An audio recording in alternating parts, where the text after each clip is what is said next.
Hey everyone, welcome in CLAT Point and let's start today's the Hindu news discussion जो कि CLAT, A-Late, CLAT PG, NLSET, DULLB या और भी जो law entrance test आप देंगे आप लोगों के लिए इम्पॉर्टेंट हो सकता है।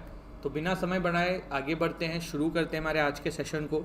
आगे बढ़ें उससे पहले मेरा आप लोगों से एक क्वेश्चन है, मुझे ज़रूर इसका जवाब दीजिएगा कमेंट सेक्शन में कि there is a guy by the name of X, उसके घर के बाहर से जो है MCD वाले जो होते हैं, म्यूनसिपल कॉर्पोरेशन वाले होते हैं, वो कचरे का जो डब्बा है वो नहीं उठवाते हैं, मतलब वो उनकी रिस्पॉन्सिबिलिटी है MCD की, बट वो नहीं उठवा रहे हैं।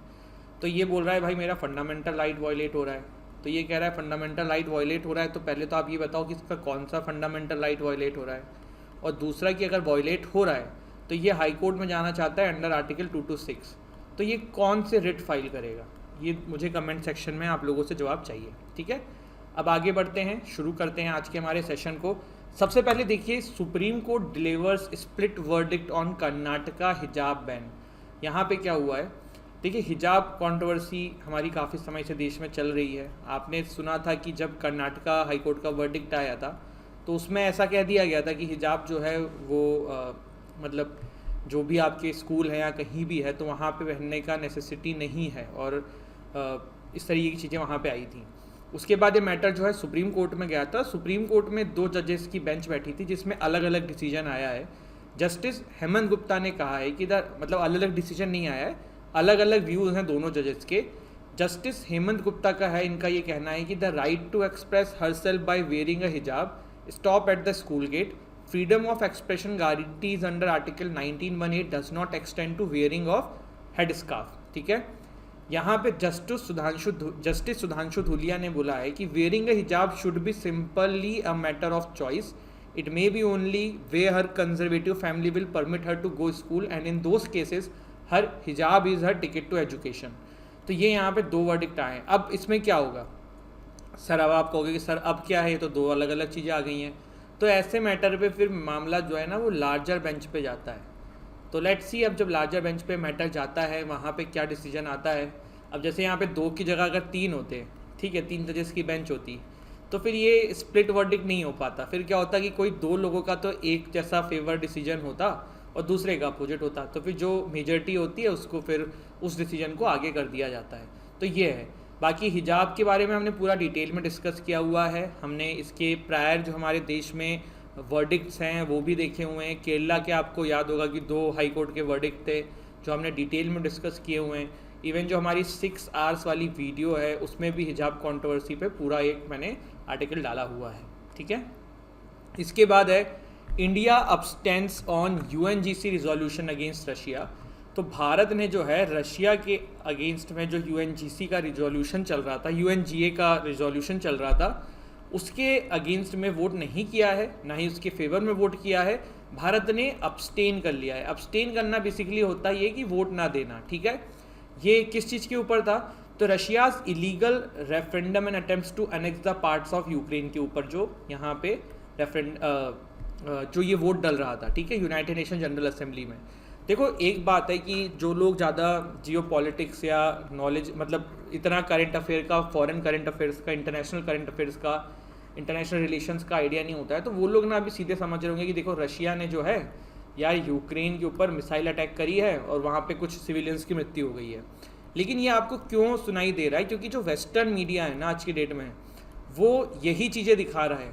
ठीक है, वो जो US चाह रहा है उस तरीके की चीज़ें सामने आ रही हैं। यहीं पे अगर आप देखो कि रशिया के साथ भी जो एक गलत चीज़ करी गई है, एक क्या 2 करी है, नॉर्ड स्ट्रीम वाली पाइपलाइन देख लो। ठीक है, नॉर्ड स्ट्रीम 1, नॉर्ड स्ट्रीम 2, ठीक है, इसको विध्वंस कर दिया गया। दूसरा आपने देखा कि क्रीमिया से जोड़ता हुआ जो रशिया का पुल था उसको तोड़ दिया गया। अब नॉर्ड स्ट्रीम 1, नॉर्ड स्ट्रीम 2 आप एक बार के लिए कहोगे कि चलो ठीक है सर, ये क्या पता वेस्टर्न कंट्रीज़ ने, US ने या किसी का इसमें हाथ ना हो, लेकिन जैसे ही ये दोनों पाइपलाइन फंक्शन से आउट हुई आपने देखा कि कैसे नॉर्वे बीच में कूद के आया। अब आपको पता है ना कि यूरोपियन कंट्रीज़ को नॉर्वे कह रहा है कि मैं गैस सप्लाई करूँगा, मैं हमारी जो पाइपलाइन है बैलेटिक पाइपलाइन उसके थ्रू पोलैंड और यहाँ इन सब जगहों पे मैं पहुँचाऊँगा। तो यहाँ पे नॉर्वे का सीधे फ़ायदा होने लगा है। और आपको एक बात पता है, नॉर्वे जो है ना वो एनवायरनमेंट के नाम पे पूरे विश्व में अलग अलग समय पे अलग अलग बवाल करता है। नॉर्वे का मतलब एक ये हिपोक्रेसी है कि खुद तो वो फॉसिल फ्यूल्स के द्वारा बने हुए चीज़ों को उत्पाद कर रहा है, बाहर एक्सपोर्ट कर रहा है, and then suddenly they use to say कि भाई एनवायरनमेंट जो है बहुत ज़रूरी है, और ऐसी चीज़ों में आप नॉर्वे के नाम सुनते रहोगे। तो ये देखो, ये बहुत मतलब ना जियो पॉलिटिक्स इज़ वेरी डायनामिक, और ऐसा नहीं है कि रशिया जो है इकलौता भी यहाँ पे गलत है या चीज़ें हैं। अभी आप देखो, मैं आपके साथ ना कल ये डेटा शेयर करूँगा कि यूक्रेन को किसने क्या क्या दिया है। जितने नेटो कंट्रीज़ हैं ना, उन्होंने न जाने कितने रुपए का हथियार, न जाने कितने रुपए के सामान यूक्रेन को दिए हैं, और रशिया जो है ना वो इंडिविजुअली इन सभी कंट्रीज से फाइट कर रहा है। आप में से बहुत सारे लोग कहेंगे कि सर आप रशिया को फेवर कर रहे हो क्या? नहीं, मैं आपको जो सच्चाई है वो बता रहे हैं, बाकी मैं आपकी जजमेंट्स पे चीज़ें छोड़ रहा हूँ। अभी यूक्रेन को क्या करना चाहिए? यूक्रेन को थोड़ा सा एग्रेसिवली चीज़ों को पहले ही कम करना था और बातचीत से मैटर सॉर्ट आउट करने की ज़रूरत थी। बट यूक्रेन क्या कर रहा है, वो इन कंट्रीज से फंड उठा उठा के चीज़ें कर रहा है। आपको अगर याद होगा, जब रशिया और यूक्रेन क्राइसिस नहीं हुई थी ना, और हम एक दिन हिंदू एनालिसिस कर रहे थे, तो जब मैंने आपको बताया था कि अफगानिस्तान से यूएसए चला गया है, आपको अगर याद हो, तो मैंने आपको ये भी कहा था कि यूएसए जो है ना वो वर्ल्ड में कॉन्फ्लिक्ट जोन ढूंढता है, ठीक है। तो अब अफगानिस्तान अगर उनके लिए कॉन्फ्लिक्ट जोन नहीं है, तो जल्द वर्ल्ड के अंदर एक नया कॉन्फ्लिक्ट जोन क्रिएट किया जाएगा, और ये यूक्रेन ना वही है और कुछ नहीं है। Ukraine is the another conflict zone created by USA, that's it. और इसके अलावा देखिए, अभी मैं आपको और बताऊं, वेस्टर्न मीडिया और क्या कवर नहीं कर रही है। जर्मनी में ना अभी मैसिव लेवल पे प्रोटेस्ट हो रहा है। जर्मनी में प्रोटेस्ट ना बहुत मैसिव लेवल में, इवन फ्रांस में भी हो रहा है। क्यों हो रहा है? यहाँ पे ना पेट्रोल के प्राइजेस बढ़ रहे हैं, अभी विंटर इज कमिंग, वहाँ पे जितनी ज़्यादा गर्मियाँ होंगी, अभी मतलब ठंड आने वाली है, तो वहाँ पे तो उन्हें गैसेस की और ज़रूरत है ना, अपने घर को गर्म करने के लिए, चीज़ों को गर्म रखने के लिए। तो क्या करेंगे वो लोग? और इन्फ्लेशन इतना बढ़ रहा है। जर्मनी जो है यहाँ पे, इवन फ्रांस तो और भी जगहों से गैसेस और ऑयल इंपोर्ट करता था, पर जर्मनी अपना मेजर पोर्शन रशिया से इंपोर्ट करता था। अब अगर वो नॉर्वे से लेगा, तो क्या नॉर्वे के पास इतना है कि वो सप्लाई कर पाएगा? और दूसरा कि क्या वो रशिया वाले प्राइस पे दे पाएंगे? तो ये सारी चीज़ें हैं। तो जर्मनी में भी उनके सरकार के अगेंस्ट में जो है वो रशिया काफ़ी प्रोटेस्ट हो रही है। इवन ऐसे भी लोग हैं जो कह रहे हैं कि नॉर्थ स्ट्रीम 2 पाइपलाइन को स्टार्ट करो। इस तरीके की चीज़ें सुनने में आ रही हैं। तो देखो, जियो पॉलिटिक्स ना बड़ी डायनामिक होती है, और हम लोगों को ना कुछ एक एंगल दिखता है जो हम समझते हैं, और वो चीज़ें होती है। और ऐसा नहीं कि हर चीज़ आपके एग्जाम के पर्सपेक्टिव से इंपॉर्टेंट होती है। मेरा ये भी पर्पस रहता है कि वर्ल्ड में चल क्या रहा है ना, आपको अच्छे से समझ में आए, ठीक है। इसरोज ओन नेक्स्ट जन लॉन्च व्हीकल में अज्यूम PSLV's रोल। तो आपको पता है भारत में अभी PSLV जो है वो लॉन्च व्हीकल सबसे ज़्यादा यूज़ होता है। भारत के जो इसरो है उसके द्वारा एक नया लॉन्च व्हीकल क्रिएट किया जा रहा है जिसका नाम है नेक्स्ट जेन लॉन्च व्हीकल, ठीक है। क्या है इसकी विशेषता? तो जो नेक्स्ट जनरेशन लॉन्च व्हीकल है ना, ये कॉस्ट इफिशियंट होगा, 3 स्टेज है sorry guys, reusable heavy lift vehicle है with a payload capability of 10 tons to geostationary transfer orbit. जो NGLV है ना, ये सेमी क्रियोजेनिक पॉपुलेशन पे वर्क करेगा, प्रोपल्यूशंस पे वर्क करेगा, ठीक है। अब ये सेमी क्रियोजेनिक क्या होता है? सेमी क्रियोजेनिक का मतलब ये होता है कि these are the engines which used kerosene instead of liquid hydrogen. मतलब जो नॉर्मल जो दूसरे होते हैं, अगर कोई क्रियोजिक इंजन आपसे पूछे क्या होता है, तो क्रियोजिक इंजन में लिक्विड हाइड्रोजन का यूज़ किया जाता है। लेकिन जो आपके सेमी क्रियोजिक इंजन होते हैं, इसमें रिफाइंड कैरोसिन का यूज़ होता है। तो NGLV जो है ना, ये सेमी क्रियोजिक आपका इंजन के तरीके से वर्क करने वाला है। इसके अलावा areas of launching, communication satellite, deep space missions, future human space flight and cargo missions में इसका यूज़ होगा, ठीक है। इसके बाद देखिए, Interpol general assembly meeting in Delhi. अभी क्या है, तो the general assembly international criminal police organization, पहले तो इंटरपोल की स्पेलिंग फुल फॉर्म क्या होती है? International criminal police organization. इसकी दिल्ली में अभी 4 दिन की मीट होने वाली है, इसकी वजह से ये न्यूज़ में है, ठीक है। This is the second time since 1997 जो 195 मेंबर की स्ट्रॉन्ग बॉडी की एक मीट होने वाली है इंडिया के अंदर, ठीक है। इंटरपोल के बारे में आप जानेंगे, रेड नोटिस क्या होता है हम ये भी देख लेंगे, दिल्ली में मीटिंग है तो उसका क्या सिग्निफिकेंस है ये भी देख लेते हैं, ठीक है। देखो, अभी एक रिसेंटली एक चीज़ हुई थी कि इंटरपोल ने रिजेक्ट कर दिया था भारत की रिक्वेस्ट कि Khalistan separatist Gurpatwant Singh Pannun Canada based founder and legal advisor of pro Khalistan outfit Sikh for justice. Even इनके सोशल मीडिया पे आप बहुत सारी वीडियोस देखोगे। तो इनके ऊपर ना भारत ने कहा था कि रेड नोटिस इशू कर दो। रेड नोटिस क्या होता है ये अभी मैं आपको बताऊंगा, बस ये ध्यान रखो।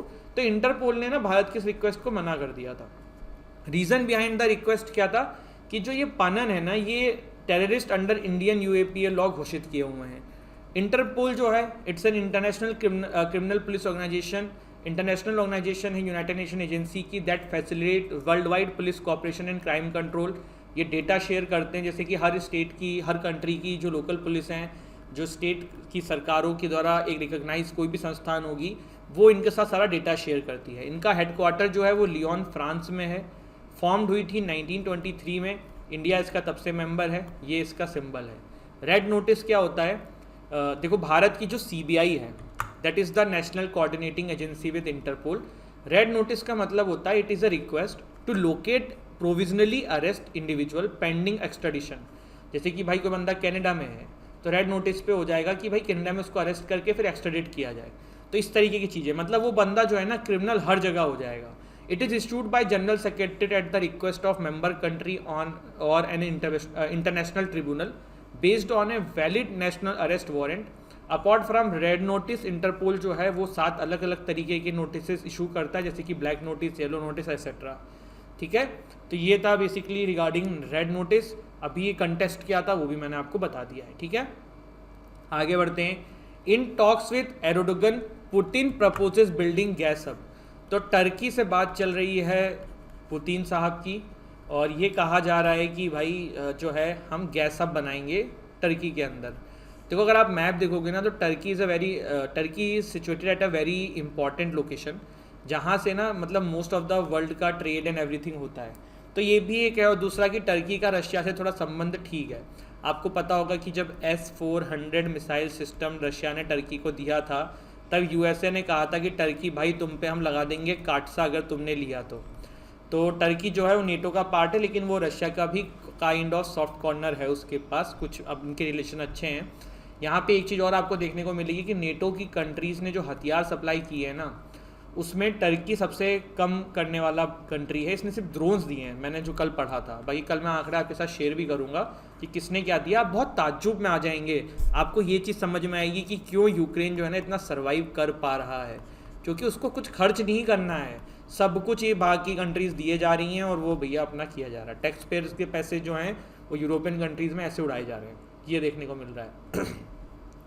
इसके बाद amid zero covid push, Beijing sees rare protest. तो चाइना में देखो प्रोटेस्ट अभी नहीं है, तो बहुत पहले से चल रही है। देखो जीरो कोविड पॉलिसी में क्या करते हैं, सब कुछ बंद कर देते हैं।